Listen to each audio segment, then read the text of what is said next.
Hi friends! எங்க வாழ்க்கையில ஒரு முக்கியமானவரோட வீட்டு கல்யாணத்துக்கு தான் வந்து போயிருந்தோம். எனக்கு இவர் தான் வந்து சரியா பொருத்தமா இருப்பாரு அப்படின்னு பார்த்து கட்டி வச்சவரோட பொண்ணோட கல்யாணத்துக்கு தான் வந்து போயிருந்தோம். போன பிஸில வந்து பார்த்தீங்கன்னா, எதையுமே வீடியோ எடுக்கல. சாப்பிடுறத மட்டும் தான் வீடியோ எடுக்க முடிஞ்சுது. எங்க அம்மாவுக்கு மாமா, எனக்கு சித்தப்பா. அவங்க வீட்டு வரவேற்பு முடிச்சுட்டு, அப்படியே பக்கத்திலேயே வந்து பத்திரக்கோட்டை வந்து கேள்விப்பட்டிருக்கீங்களா? அந்த அழகி படம் ஃபுல்லா அந்த பத்திரக்கோட்டைய தான் எடுத்திருப்பாங்க. அந்த படமே பார்க்கறதுக்கு அவ்வளோ அழகா இருக்கும். அந்த இடத்துக்கு தான் வந்து போறப்பயே பார்த்தீங்கன்னா, முந்திரி தோப்பு, பலா தோப்பு அப்படின்னு சொல்லிட்டு கண்ணுக்கு குளிர்ச்சியா வந்து பார்த்துக்கிட்டே போயிருக்கலாம். இவரோட அத்தை தான் அங்க இருக்காங்க. போன உடனே பார்த்தீங்கன்னா, போறப்ப எல்லா எல்லா டைமும் வந்து பார்த்தீங்கன்னா, இந்த முந்திரி கொட்டை தான் உடைச்சிட்டு இருப்பாங்க. நாங்க இப்ப போறப்ப பார்த்தீங்கன்னா, முந்திரி கொட்டை தான் உடைச்சிட்டு இருந்தாங்க. அப்படியே போய் மரத்தோட நிழல்ல வந்து உட்காந்துட்டு, முந்திரி கொட்டை உடைக்கிறதெல்லாம் அப்படியே வந்து பார்த்துக்கிட்டே இருந்தோம். காலையிலேயே வந்து முந்திரி கொட்டை அந்த மிஷின்ல போட்டு உடைப்பாங்க இல்லையா?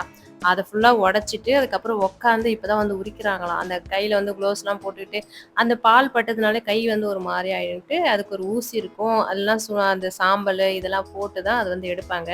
இந்த முந்திரி கொட்டை போயிட்டு இதில தான் வந்து 1 ரகம், 2வது ரகம் அப்படின்ற மாரி பிரிச்சு, அ எடுத்து சேல் பண்ணுவாங்க போல இருக்கு. இங்க இருக்கிறவங்க எல்லாருமே அந்த வீட்ல வந்து வெளிலலாம் வேலைக்கு போறத விட, இந்த மாரி வந்து செய்யறது தான் அங்க வந்து ரொம்ப ஃபேமஸ்ன்னு வந்து சொல்லலாம்.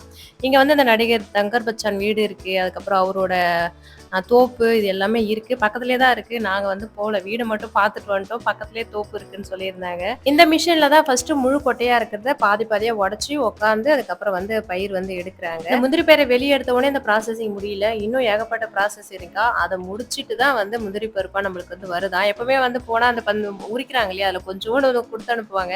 இப்ப வந்து கணக்கு அது வந்து பார்த்தீங்கன்னா, அந்த அளவுக்கு எடுக்க முடியாதுன்றனால இந்த டைம் நான் எடுக்கல. இல்லன்னா வந்து வீட்ல கொஞ்சோண்டு குடுத்து அனுப்புவாங்க. வாணல்ல வறுத்து வந்து சாப்பிடுவோம். நல்லாருக்கும். நாங்க எதுக்காக இப்ப வந்திருக்கோன்னா, வந்ததே வந்து அங்க பலாப்பழம் வருஷத்துக்கான பலாப்பழ சீசன் முடிஞ்சு தான் இப்ப வரோம்னு நெனைக்கிறேன். இப்ப வந்ததால பார்த்தீங்கன்னா, அப்படியே வந்து பலாப்பழம் பறிச்சுட்டு போயிடலான்றதுக்காக வந்திருந்தோம். பலாப்பழத்துக்காக தான் வந்தோம். அப்படியே சரி பார்த்துட்டு போயிடலான்றதுக்காக. இப்ப மரத்துல ஏறி செம்ம காத்து நாங்க போன உடனே.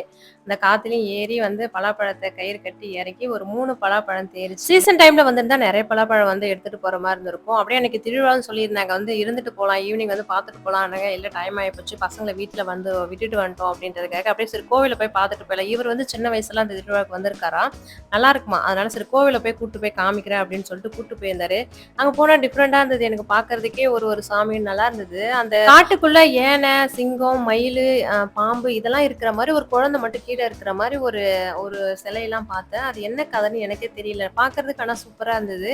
ஏதோ அந்த கோவிலே காட்டுக்குள்ள இருக்கிற மாரி எல்லாம் காத்தோட சூப்பரா இருந்தது. அந்த கோவில போய் பார்த்துட்டு அதுக்கப்புறம் வந்து வெளிய வந்தாச்சு. இதுக்கப்புறம் ஈவினிங் தான் வந்து ஆடு வெட்டுறது, கோழி வெட்டுறது இதெல்லாம் வந்து இருக்குமா. நாங்க வந்து ஒரு 2 மணிக்கு போயிட்டு சரி வீட்டுக்கு கிளம்பலாம் அப்படின்ட்டு கிளம்பியாச்சு. அழகி படம் இங்க தானே எடுத்தாங்க. ஏதாவது ஒரு இடத்த காமின்னு சொல்லியிருந்தேன். இந்த ஸ்கூல்ல தான் வந்து பார்த்தீங்கன்னா, அந்த ஸ்கூல் சீன்லாம் வந்து எடுத்திருந்தாங்களாம். இது ஒண்ணு மட்டும் தான் என்ட்ட காமிச்சாரு. இன்னும் நெறைய